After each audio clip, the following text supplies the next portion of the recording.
We have Donna Benjamin, who is a project lead at Catalyst IT Australia and a passionate advocate of free and open source software solutions for small business and education.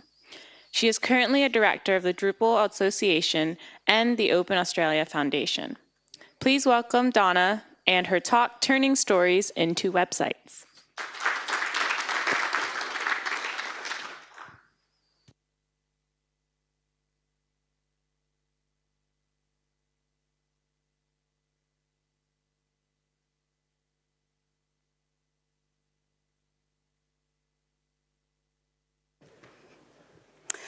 Stories transform us. Stories connect us. Stories make us human. I'm going to talk about turning stories into websites.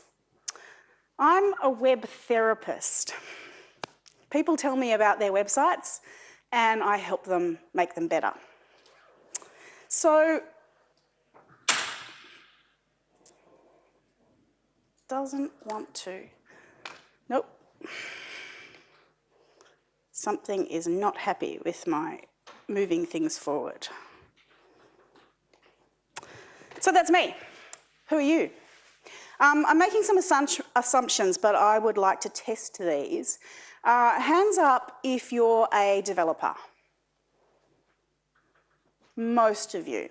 Hands up if you're a project manager or a scrum master, something like that. Less of you, maybe 10%-ish. What about a business owner or a website owner? Even fewer of you. Something else? Other kinds of roles in the software space? Yell out a couple. Student? Scientist? Other things? So we've got a mix, but primarily developers. How many of you work in teams? Most of you. Very cool. So hands up if you're already familiar with agile user stories. Not quite everybody. Let me do that the other way around. Hands up if you have no idea and have never heard of an agile user story. A couple of you. Okay. So how many of you are actually using agile methodology in your day-to-day work? Sort of half-ish and some ish. Scrum-ish, waterfall, scrumfall-ish. Okay, cool, thank you, that's useful. So let's start with the basics. Stories. In particular, user stories. What's a user story and what are they for? So there's a common pattern many people use when drafting user stories. It goes a bit like this. As a user, I require, so I can. Familiar? Right. Here's an example. As a goat, I require a programmer who can help me out so that the work gets done with multiple perspectives. Thanks to goat user stories for that one. It's a bit silly. But this is the thing, is I think these user story kind of template has kind of gotten a little bit old. We might have started taking it for granted and we might have forgotten what user stories are actually all about. And that's where I wanted to sort of get back to, that essential quality of a story that I started with, that stories are actually fundamentally part of who we are and what we do as human beings. In some ways, user stories have replaced traditional requirements, at least that's the great hope. The reality is that they've just kind of become a different kind of requirement. But let's try and, reel it back in and say, well, what is a story for? The I require is a key part of it. So there's a kind of a clue there, right? We still need to know what our users need, what they want, and what it is they think they require. So how can we find out what our users want? How can we find out what they want if they don't even know, which is common?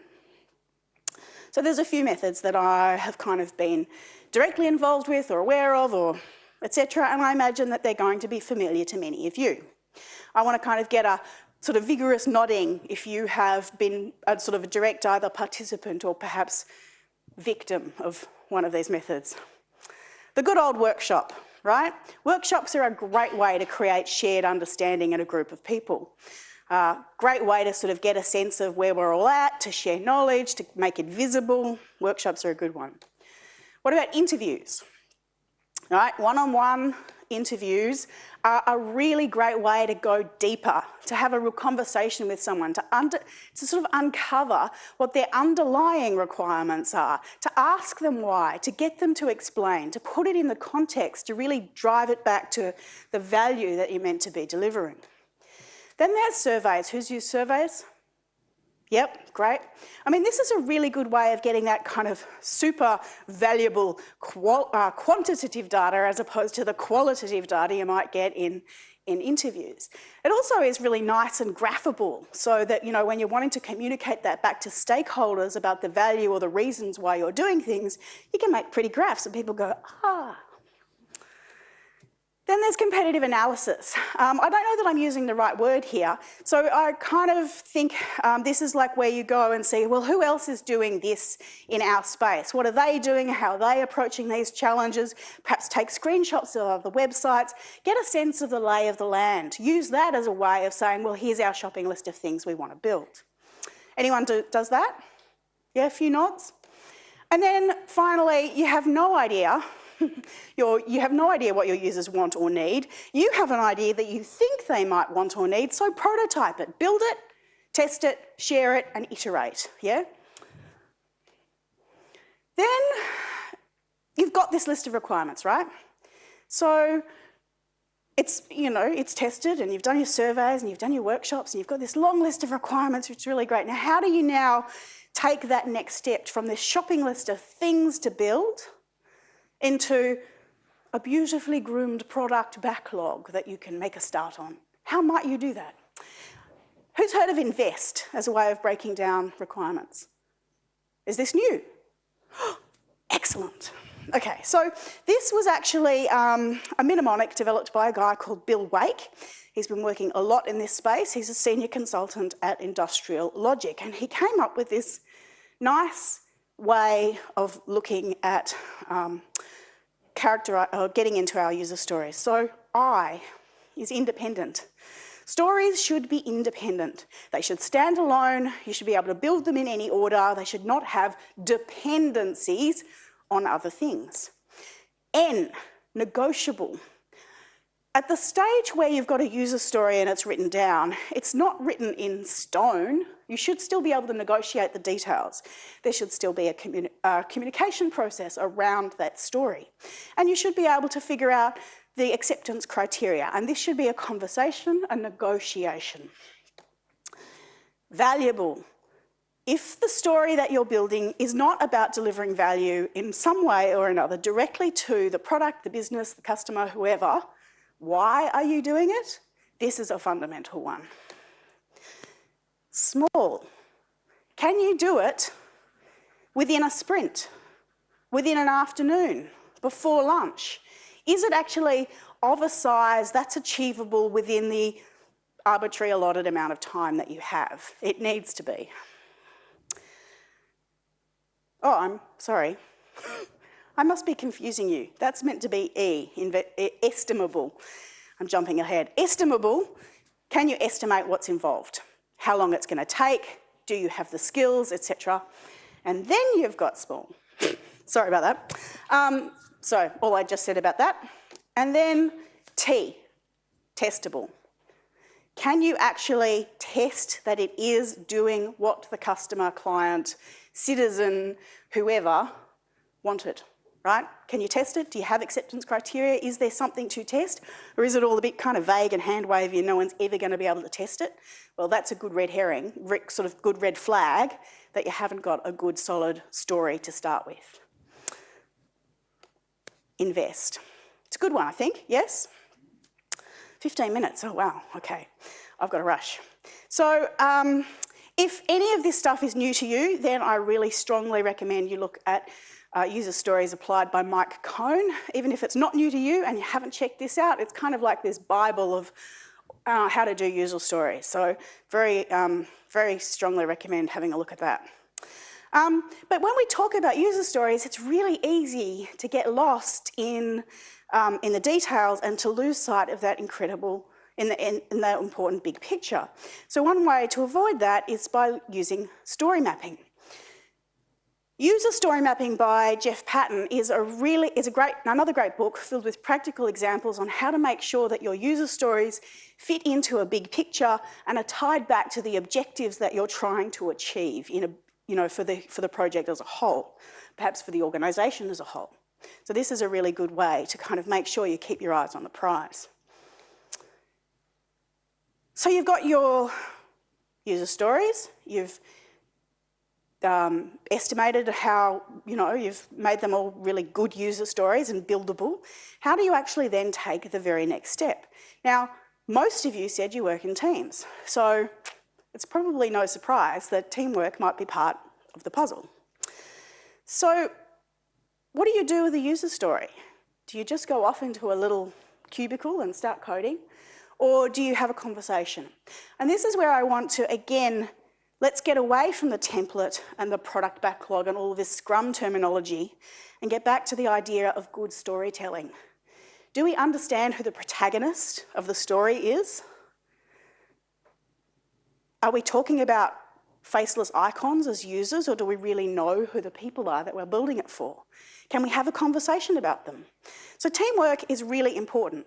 We tell each other the stories, we estimate the effort involved together.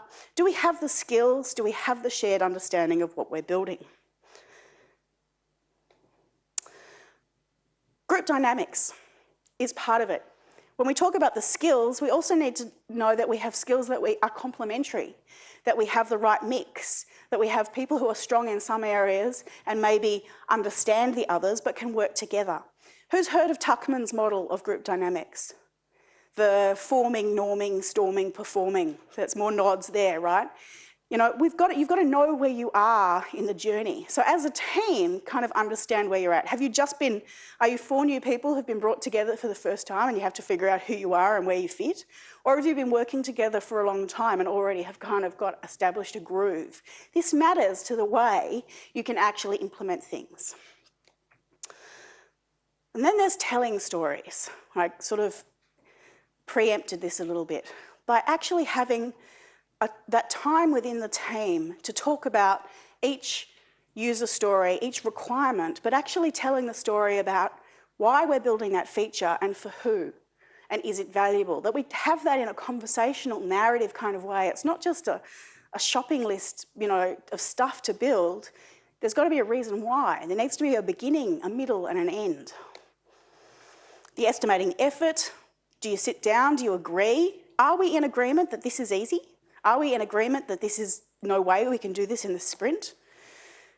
Building the shared understanding of exactly what we're building is really important. It is the only way we can move from the shopping list of requirements or user stories into a whole product or website or whatever it is that you're building. Prioritising what's important, working with stakeholders and each other to focus on delivering value to the user is why we play with user stories. One of the ways of kind of having that conversation is to think about the habitat. There's this great Welsh word, cynefin. Cynefin is a model for sense-making. It was first developed by Dave Snowden in 1999 in the context of knowledge management and organisational strategy. The word sort of signifies the multiple factors in our environment and our experience that influences the ways that we behave within that environment. It's for sense-making, not for categorising. There's obvious or simple. There's complicated. There's complex, chaotic, and disorder. And I'm just going to go back to the map. Whoops, one too many. Obvious or simple, complicated, complex, or chaotic. So you're looking at a list of things, and you get some of them, you go, I know what that is. I can build that, I've done it before. I have the knowledge, I have the skills, I have the tools. I can just get on with it. We can employ best practice here because it's a known quantity. Versus complicated, you may not know, but you know someone who does, or someone else in the team, or someone else in the organisation, or you can bring in an expert easily to kind of uncover it and make it clear. Complex, the rules are quite different. You don't actually know. You're going to have to do some tests. You're going to have to experiment a little bit first to find the right way. You might be developing good practice as a way of doing that. Chaotic is almost like disaster zone stuff. You're relief workers going into a disaster zone. You just have to act, you have to react, you have to respond. You don't have time to do planning and thinking and testing. And in the middle is disorder. No rules applied, there's not enough data, you can't really make sense of what's going on.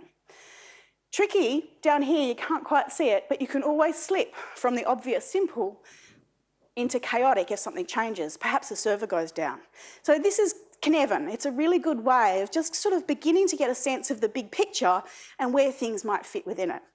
Who's heard of that one before? Another new one. Awesome. Okay, sorry, now I've got to fast forward. Complex, chaotic, disorder. So, getting down now more into the specifics. What are we building? What do we want to build? Clicky's not loving me today. All right, conference website. I think we should all be familiar with the conference website, yes? Good, okay, that's one example. What about a media sharing website? Something where you upload and share videos of stuff. Has anyone heard of something like that before that they might be familiar with? Okay, so that's another thing. Or a research agency website, something where you're going to have to put a lot of data of one kind or another. Probably some of you are familiar with this, some of you perhaps less so. Well, you know, who's using these kinds of websites? Personas. So again, getting back to that storytelling, remember what I said about, do you know who the protagonist in the story is? Personas are a good way of making faceless user icons into real people.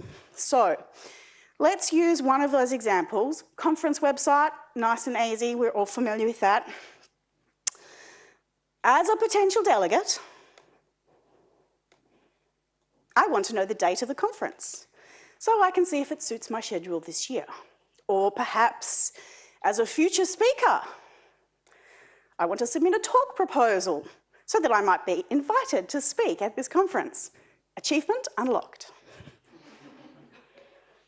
As a conference organiser, I need to review and evaluate talk proposals so we can create a good conference program.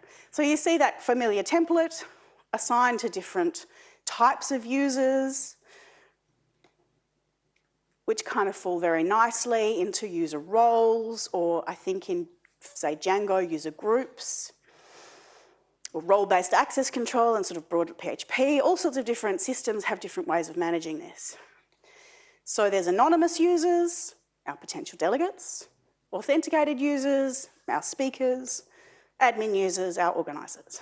Now, conveniently, Drupal 8, which what I'm familiar with, in its standard install profile, has those sorts of three roles just handy. Out of the boxiness, I think, was what was said on Friday as a good way. Out of the box, has these three roles built in. And then you can get into sort of granular permissions. So you've got to figure out what's that user doing, what value are they creating, what do they need to be doing, we want to hide stuff from them they don't need to access. You can assign one or more, permissions to one or more roles. Django has some similar stuff, as do most systems and frameworks, at least to some extent. So far, so good. We've had a bunch of speakers submit talks, we reviewed proposals, accepted some, and published our program. Hurrah! All good, right? We've got some pesky speakers, though. They've come back to us and said, so I want to promote my talk on social media. Can you make that easier for me? I'm a harried conference organiser. Sure, I can do that, and we can hack our system and add new things at this stage. Not. Anyway, as a speaker with an accepted talk, I want to share my talk on social media so that people will come to see it. Look at all of you, you're here, fabulous. So this also must have worked. So we've identified a user need here, right? Let's do some competitor analysis to refine that requirement.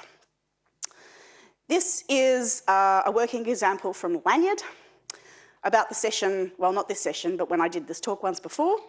We could ask our user stakeholder, so did you want something like this? So let's just keep it simple and say yes.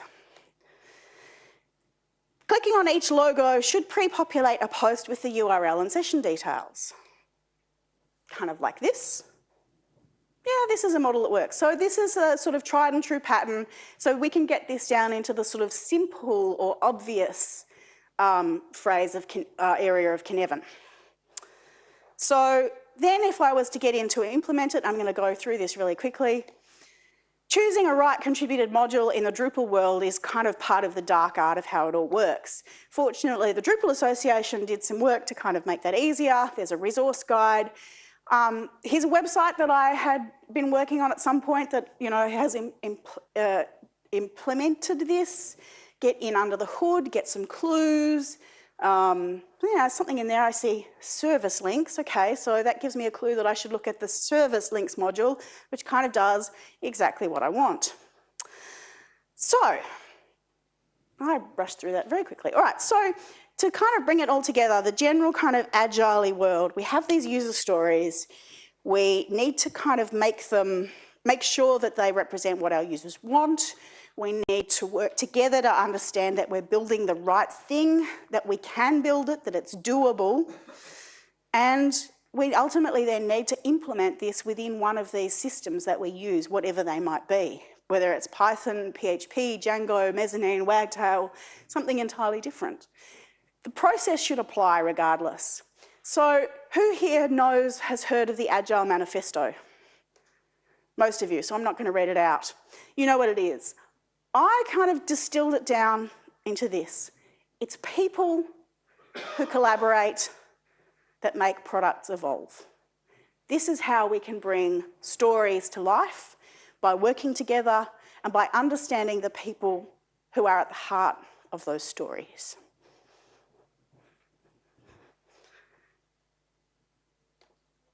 I have a bunch of references. I will put the slides online so you can go and get details. And that is all I have to say.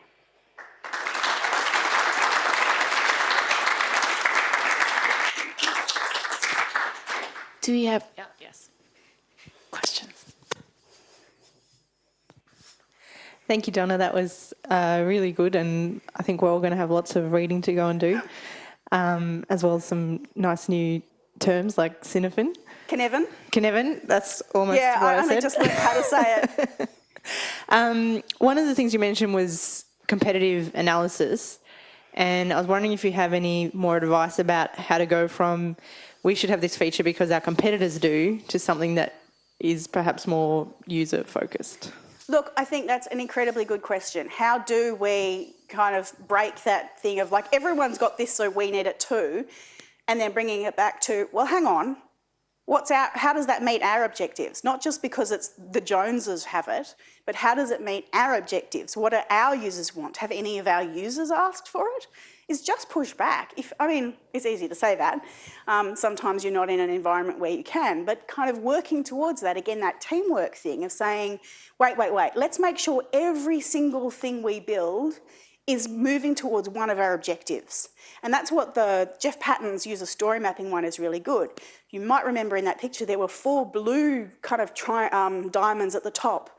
That was their kind of organisational objectives. And every single thing that they were building within that story map aligned back to one of those objectives. And I think that's a really powerful idea because we do often get stuck in the details of building this little thing because we think we should or because it's the next thing on the list. It's like, wait.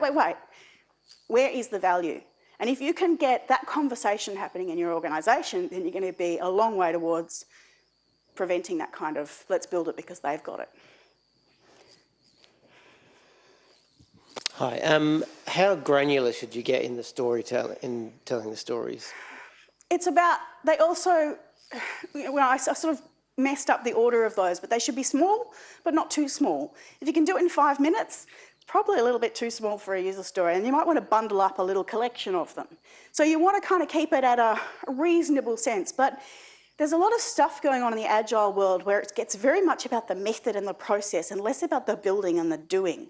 Make it something realistic and kind of satisfying. If it's too small and bitsy, it's not going to deliver. Does that? Yeah, you spend a lot of time, especially at an outset of a project, creating all these user stories and confuse the whole.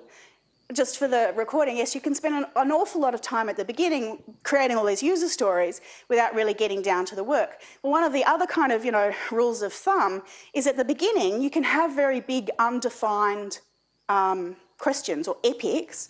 Only get down to the details when you need to. Otherwise you might never ever get there. So keep it big until you need to. There could be multiple processes of that throughout. Exactly, and I think that one of the really nice analogies I saw is you kind of have this, think of it as a map that, you want to zoom right in and get to the details when you're just around the corner, but when you're trying to get to say from Melbourne to Perth, you probably don't really want that detail. So be in the right place at the right time. Good question. Yeah, so just on the topic of, making sure that what you're producing has the most business value, that's really your ordered product backlog. That's where that comes in. So yes. Before it, anyway, I was wondering if you had any advice on, as an agency of a larger business, we've got about 30 staff members. We've got maybe 4 in the marketing team, a couple of IT guys. The sort of umbrella agency has probably 30 people in their marketing team to maintain a website. So our marketing people look at that and go, we need that. But it's like, well, we don't really have the resources to do that. So when you're looking at the competitor analysis, are there ways to curb expectations and try and bring them in a little bit? That's a really good question, Gavin, and I don't think I do have a good answer on that one. That's kind of, yeah. You will get unreasonable requests that don't fit in. But again, I guess, like I said to Brianna, is that if you can tie it back to the, some objective rather than just this is shiny and we want it, then maybe that's a way through. It's just bring it back to business value or customer value, whatever it is, to just try and have that conversation. And rather than kind of be reactive, perhaps it's like, well, why do you want that? I know they've got it and it's shiny, but what are you trying to achieve with it? Maybe we can do it in a different way, and that takes the conversation somewhere else.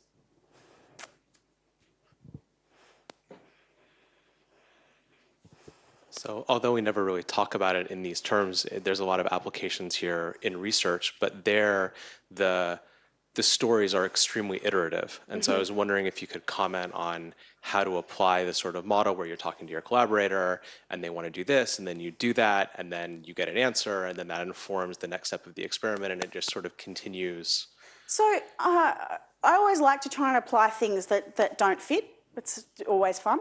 But I think in some ways the Cynefin model is probably really interesting there in terms of the complex side of things, where you're actually wanting to do that whole model is about test, probe, and do safe to fail kind of experiments. You say, well, did this work? Did this get us there? And probably also fits in the prototype and iterate kind of space where you go, well, let's build it and see how that goes, and do that kind of hypothesis and test. So it may not necessarily be doing the kind of building a product backlog, but much more immediately iterative. So I don't know that you need to necessarily bolt it on, but I think the general principle of have the conversation and work together productively as a team should still apply. Does that help? I don't think I answered that question, but I'll get away with it for now. Maybe one more question. I don't want to hold you from afternoon tea. Right, so my question is, when you have a project that has a lot of technical stuff going on, sort of kicking along below the surface, you often end up with this, what seems like a very small user story, a small bit thing for a user, which ends up having a huge number of technical things that need to be achieved. Yep. How do you reconcile that against user stories when you want to make your user stories estimable and small, when a small thing for a user ends up being a huge thing for the development team? Look, I don't have a good answer for that one, I'm sorry. And there are variations of that question that have come up every time I've done this talk. And that is, the other one is like, we've got technical stuff we need to do, which isn't represented for the user. It delivers no value from their perspective. So what you do need to, though, is say, well, why are you doing it? Like, will it make the platform faster? Will it mean we can respond more quickly and effectively in the future, but to try. I mean, sometimes it's just not possible, and I accept that. And you have to kind of do that. But, you know, sometimes you just have to try and find a hook into it. So it's more about when you're actually splitting it up and trying to estimate something for your development team. If you want to create your estimates based on user stories, you have one user story, and that might be a really important thing that definitely provides a heap of value, but you still need to split it up so that you can estimate it. So when you're entering things into your ticket tracker, what are you putting in? Well, if it starts as an epic and you need to break it down, it can be there as an epic and you can say, well, how might we break it down? And there are lots of different things. I mean, I talked about invest. There's also another kind of mnemonic called SMART, and I can't remember what that is off the top of my head, but things also like CRUD. So, you know, is there a technical way of kind of slicing this onion? You know, if we cut it this way, we get rings. If we cut it this way, we get wedges. To actually just start to attack it and say, how can we make it find out the components, or they call decomposing an epic. And I think there's a real dark art involved in that. And you bring, you know, the full kind of diverse strength of your team to the problem when you get a really gnarly one like that, especially when it's got lots of user value. Then you really invested in trying to get it right. Good question. I don't think that answered it, but really good question. Can we please give Donna another round of applause? Before